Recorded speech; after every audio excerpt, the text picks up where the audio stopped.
last night about Kashmir, and the Prime Minister really feels he has it under control. I know they speak with Pakistan, and I'm sure that they will be able to do something that will be very good.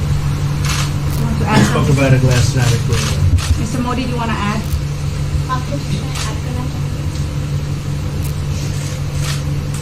Bharat और पाकिस्तान के बीच कई bilateral issues हैं और पाकिस्तान के प्रधानमंत्री के चुनाव के बाद जब मैंने उनको टेलीफोन किया था तब मैंने उनसे कहा है कि पाकिस्तान को भी गरीबी के खिलाफ लड़ना है, भारत को भी गरीबी के खिलाफ लड़ना है, पाकिस्तान को भी अशिक्षा के खिलाफ लड़ना है, भारत को भी अशिक्षा के खिलाफ लड़ना है, पाकिस्तान को भी बीमारी के खिलाफ लड़ना है, भारत को भी बीमारी के खिलाफ लड़ना है। हम दोनों देश मिलकर के गरीबी के खिलाफ लड़ें, हमारी असुविधाओं के खिलाफ लड़ें और हम मिलकर के दोनों देश की आवाम की भलाई के लिए काम करें। ये संदेश मैंने पाकिस्तान के प्रधानमंत्री जी को भी दिया है और राष्ट्रपति ट्रंप से भी हमेशा हमारे इस बायलैटरल संबंधों के संबंध में बात होती रहती है। Between India and Pakistan, there are many bilateral issues, and after Mr. Imran Khan became the Prime Minister of Pakistan, I called him up to congratulate him, and I told him that Pakistan needs to fight poverty, India too. Pakistan needs to fight illiteracy, India too. Pakistan needs to fight disease, India too. And so together, let us join our forces to fight poverty and all the ills that are facing our two countries. Let us work together for the welfare of the people of our two countries. And this is the message that I keep giving my counterpart in Pakistan. Along with President Trump, we also keep talking about the different bilateral issues between us. Mr. Modi, would you like to have President Trump be involved in negotiating between Pakistan and India? Bharat और पाकिस्तान के सारे issues bilateral हैं और इसलिए हम दुनिया के किसी भी देश को इनके लिए कष्ट नहीं देते हैं और मुझे विश्वास है कि भारत और पाकिस्तान जो 1947 के पहले एक ही थे, हम मिलजुल करके हमारी समस्याओं पर चर्चा भी कर सकते हैं और समाधान भी कर सकते हैं।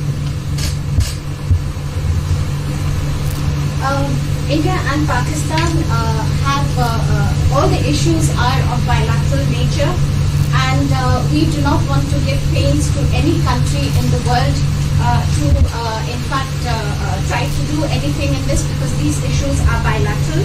And I trust that before 1947, when we were one country, that even afterwards we can find solutions through discussions. Mr. President, is that offer still on the table? I'm here. I have a very good relationship with both gentlemen, and I'm here if for any reason, but I think they can do it themselves very well. They've been doing it for a long time. President, the Chinese have said today publicly that it's more low-level calls that have happened, and they're downplaying the significance of the calls the U.S. administration. I don't know what you mean by that. Low level? The vice premier is low level? I don't think so. What's in your mind, they're low level? What is the position of the gentleman that was quoted in the newspaper today? Right. Well, the Vice Premier, Leo, came out with very significant statements, and we've been communicating through intermediaries back and forth with him. It's the Vice Premier of China. Yes, sir, I understand. That's not low level. I understand, I agree. I was just, there was a statement that the spokesman for the Foreign Ministry, for instance, said they weren't aware of the calls happening. I don't know about his There's been communication going on. at the highest level. Thank you, Mr. At the President. highest level. Can you clarify the calls? No, I don't want to. We don't want to go into. We don't want to go into. Hey, look, in the meantime, our country is doing great. We're doing great. The Prime Minister just congratulated me. Everybody that's met has congratulated us on the job we're doing in the United States with our economy. Our economy is phenomenal, best it's ever been. And that's despite the trade deals. And when the trade deals get done, like we did with Japan yesterday, we did a really big, tremendous trade deal with Japan.